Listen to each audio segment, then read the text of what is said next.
দেখা দিতে আরম্ভ করলো। আমার সমস্ত বন্ধুরা এক ধরনের কথা বলছে, আমি আরেক ধরনের কথা বলছি। এখানে দেখছি যে সবসময় মুসলমান বিদ্বেষের কথা বলা হচ্ছে। এখানে বলা হচ্ছে যে এই দেশটা কেবলমাত্র হিন্দুদের দেশ। এখানে বাঙালিদের প্রতি একটা অবজ্ঞা, একটা ঘৃণা। হ্যাঁ, রবীন্দ্রনাথকে পছন্দ করে না, নেতাজি সুভাষকে পছন্দ করে না, রাজা রামমোহন রায়কে পছন্দ করে না, ঈশ্বরচন্দ্র বিদ্যাসাগরকে পছন্দ করে না। তো এইসব জিনিসগুলো আস্তে আস্তে যত বড় হতে লাগলাম তত মনের মধ্যে নানান রকম সংশয় জাগতে লাগলো। তারপরে যখন আস্তে আস্তে আমি ওদের সম্বন্ধে পড়াশুনো করতে আরম্ভ করলাম, যেটা ছোটোবেলায় আমার মধ্যে ছিল না, কারণ আমি একটা বাচ্চা ছেলে। হ্যাঁ, তখন আমি দেখলাম যে আরে এরা মহাত্মা গান্ধীকে খুন করেছে, এরা স্বাধীনতা সংগ্রামে অংশগ্রহণ করেনি। যখন ভারত ছাড়ো আন্দোলন হচ্ছে মহাত্মা গান্ধীর 1942 সালে, তখন ওরা ব্রিটিশদের দালালি করছে। তখন ওরা ব্রিটিশদের বলছে, সাভারকার আর গোলওয়ালকার বলছে, আরএসএস বলছে যে তোমরা ভারত ছাড়ো আন্দোলন বন্ধ করে দাও, ভারত ছাড়ো বন্ধ করে দাও, আমরা তোমাদের সঙ্গে আছি। তো এইসব জিনিসগুলো, ইতিহাসগুলো যখন আমি জানতে পারলাম, তখন আমার মনের মধ্যে নানান রকম প্রশ্ন জাগতে আরম্ভ করলো।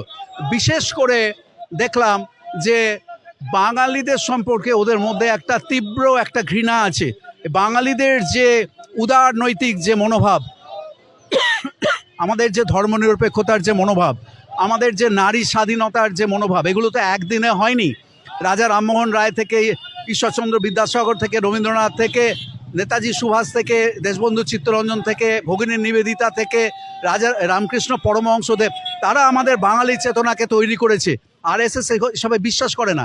তাদের ক্যাম্পে কখনো জাতীয় পতাকা তোলা হয় না, জাতীয় পতাকা তোলা হয় না, কখনো জাতীয় পতাকা তোলা হয় না। আমার 20 বছরের আরএসএসের জীবনে আমি কোনোদিনও আরএসএসের শাখায় বা কোনো ক্যাম্পে আমাদের দেশের জাতীয় পতাকা তুলতে দেখিনি। আমি কোনোদিনও দেখিনি যে সেখানে জনগণ মন গান হচ্ছে, জীবনে কোনোদিনও আমি শুনিনি। আমি নিজে গান গাইতাম আরএসএসের, ওরা নানান রকম গান গাইছে, দেশাত্মবোধক গান গাইছে, কিন্তু একবারও জনগণ মন গাইছে না। তাহলে আমি তখন ভাবতে শুরু করলাম যে ব্যাপারটা তাহলে কি। ভালো করে খোঁজ খবর করে, বন্ধু বান্ধবদের কাছে খোঁজ খবর করে, পড়াশুনো করে, সংগ্রহ করে যখন বুঝতে পারলাম যে এটা আমার যে জীবনের যে আদর্শ, আমার যে জীবনের যে ব্রত, আমি যেভাবে বাঙালিত্বে বিশ্বাস করি, আমি যেভাবে নারী স্বাধীনতায় বিশ্বাস করি, আমি যেভাবে বিজ্ঞান মনস্কতায় বিশ্বাস করি, এরা তার সব কিছুর বিরুদ্ধে। এবং এরা বাঙালিদেরকে অন্তর থেকে ঘৃণা করে, এবং এরা মুসলিমদেরকে, খ্রিস্টানদেরকে অন্তর থেকে ঘৃণা করে। এইগুলো ভালো করে বোঝার পরে আমার মায়ের আবার সেই সময় মৃত্যু হলো। খুব অল্প বয়সে ক্যান্সারে আমার মা মারা গিয়েছিলেন, যিনি আরএসএসকে মোটেই পছন্দ করতেন না। এই সব কিছু একসঙ্গে জড়ো করে তখন আমার মনে হলো এবারে একটা সময় এসেছে যখন আমার এদের থেকে চিরকালের মতো সরে আসা দরকার।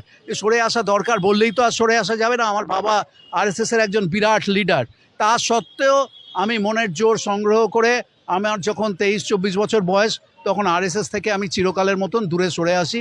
এবং তারপর থেকে আমি আমেরিকায় চলে যাওয়ার পর থেকে আরও অনেক পড়াশুনো করে, অনেক খোঁজ খবর করে আরএসএসের বিরুদ্ধে, ফ্যাসিজমের বিরুদ্ধে, উগ্র হিন্দুত্ববাদ, উগ্র ইসলাম, উগ্র খ্রিশ্চানিটি, যে কোনো উগ্রপন্থী রাজনীতির বিরুদ্ধে আমি একটানা কাজ করে যাচ্ছি।